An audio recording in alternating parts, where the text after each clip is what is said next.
Hello, good morning. Monday morning mga lala. Kumusta na kayo? Ito, nakapagprito na ako ng ating tanghalian mga lala. Ito, meron tayong bangus dito. Ayan, bangus tsaka yung ating Gigi. Ayan. Praise the Lord. Marami nang bumibiling mga isdang dagat ngayon dahil nga ano na daw yung yung oil spill. Yan. Okay na daw yung oil spill kaya pwede na tayong kumain ng mga isdang dagat. Kasi hindi nila i-release sa market ito kung meron pang kung meron pang mga oil spill. Yan. Itong ating piniritong Gigi at piniritong bangus. Ayan. With lagang okra, sitaw, lagang okra at talong. Ayan. Siyempre, para magkaterno. At yung ating talbos ng kamote. Ayan. Ginisa ko lang sa bawang mga lalab. Ayan. Ito ang for today's video natin mga lalab. Ito ang tanghalian natin mamaya. Ayan. Pritong Gigi. Ayan.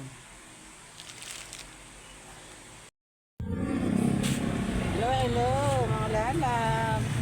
Ito, nandito na naman ako sa aking munting tindahan. Ayan. Dito sa eskwelahan. Ayan. Nandito yung aking mga paninda. Ayan. May tinda ako mga ballpen, lapis, saka mga accessories. Yan. Ayan. Ito yung aking munting pagkakakitaan mga lalab. Ayan. Chichirya ng mga bata. Ayan. Gustong gusto nila. Tsaka yung mga gamit. Ayan. Mga biskuit. Ayan. Ang aking mga drinks. Ayan. Meron akong Coke. Kaya nandito yung Coke ko. Ayan. Tsaka yung mga juicy lemon. Ayan. Ito yung mabili sa akin. Saka yung Master Coco. Ayan. So, yung parang buko siya. Sabaw ng buko. Ayan. Gusto ito mga bata. Meron siyang straw. Ayan o. Para siyang buko. Lasang buko siya. Ayan. Flavor niya. Kaya tinawag siya ng Master Coco. Ayan. Ito yung ating mga paninda for today. Today is Monday. So, medyo maganda-ganda ng maganda-ganda ng panahon ng mga walang nagbabagyong ulan. Ayan. So, nandito tayo sa harap ng Jollibee. Ayan. Ito yung harap ng eskwelahan. Ayan. Lumuwag yung gate ng eskwelahan ngayon. Nagano sila nagputol sila ng halaman yung puno kasi nag-aano dun sa kuryente kaya binawasan nila. Ayan, maabot sa sa mga kuryente ng kaya ito inalisan nila ito kaya makalat dito sa harap.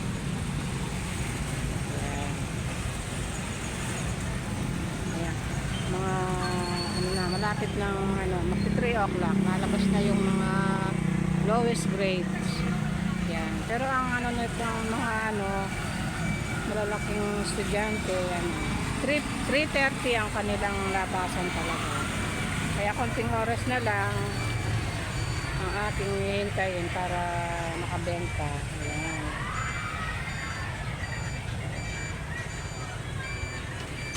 Yan, maganda-ganda ang panahon. Walang masyadong yan. Hindi makulimlim mga medyo makulimlim lang pero walang namang nagbabagyang ulan. Yan.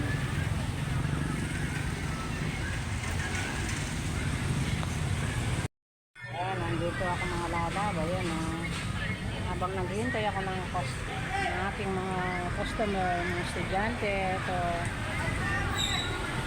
kukuha tayo ng video para meron tayong may upload.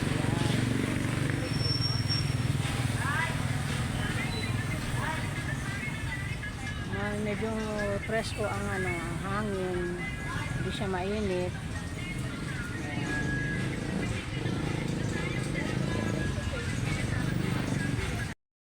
Hello, good morning mga lalab. Ayan, Tuesday morning na ngayon mga lalab.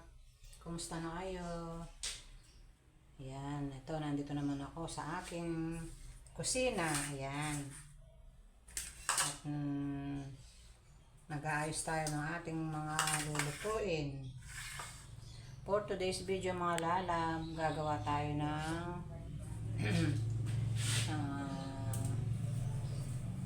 ibang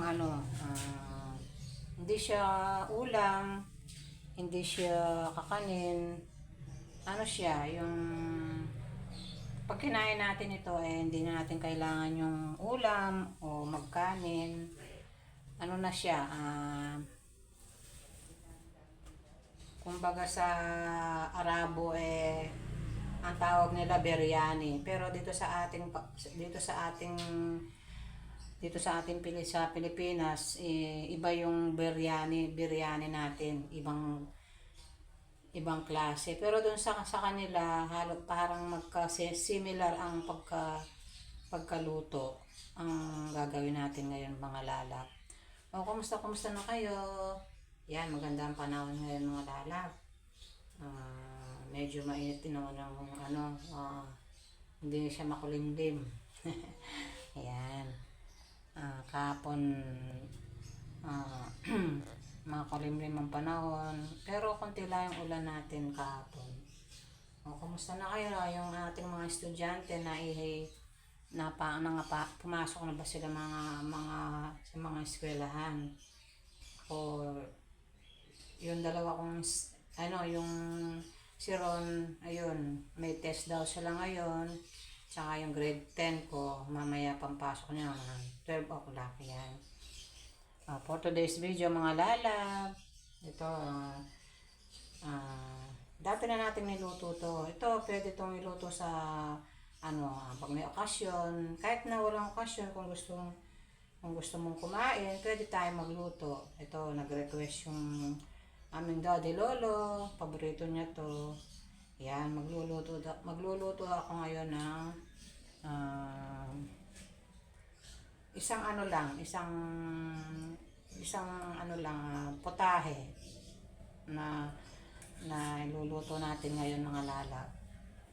Yan, hindi ako naglaba ngayon, kahapon ako naglaba.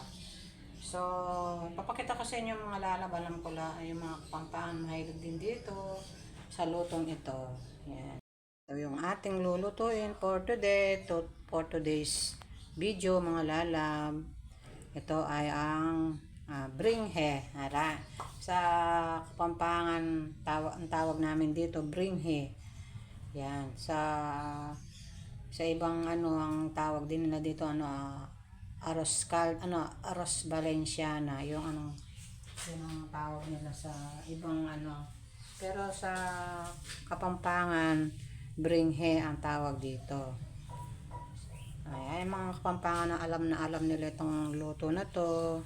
Ayan. At syempre, ito ang ating mga pansahog. Ito, umpisahan muna natin dito sa ating bigas na malagkit. Ayan, 1 kilo ito mga lalab. Ayan, tumaas na naman yung bigas na malagkit. Yan, 65 ang 1 kilo. Tapos itong ating mga pansahog. Ayan, meron tayong atay ng manok. Ayan, kalahating kilo. At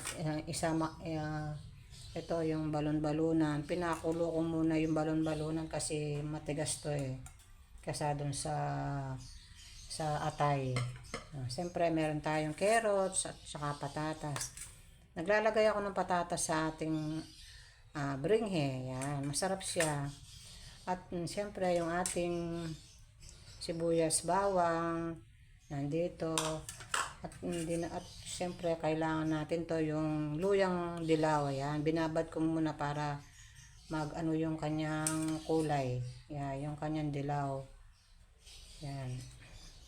Yan, naninilaw na yung aking kamay. Ito yung luyang dilaw, yung turmeric. Yan. Yung tinatawag nilang turmeric. Yan. Ito ang ating lulutuin for today mga lala, for today's video. Ayan, samahan nyo ako mga lalaba sa aking pagluluto ng bringhe. Ayan. Ayan mga lalab. Ito ang ating bringhe. Ayan.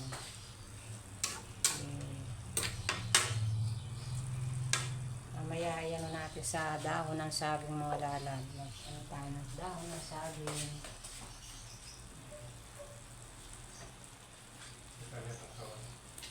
Diyan may kuskus na yun. Wah. Potang higit potang lipat ka rin takawan din. Ito, ilalagay na natin sa ating na dahon ng saging para masarap siya. Dito natin siya paiinin dito sa dahon ng saging. Yan. Yan ang ating bringhe. Yan. Ililipat natin sa sa isang kawali para karete pa ng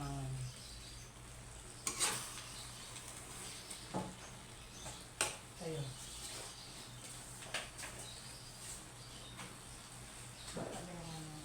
Bili ko nga Ay, ito na naman tapos yung galit na nakapakas na kayo.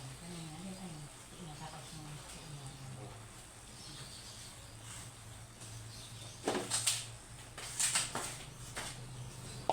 ilipat na namin sa aming isang kawali. Kaya na, ilipat na Ayan, ating bringhe. Ayan ang lalab. Nilagay na natin sa dahon ng saging. Ayan. Paiinin natin mga lalab. Ayan. Paiinin natin hanggang sa kanyang maluto. Takpan natin mga lalab. Ayan, ito.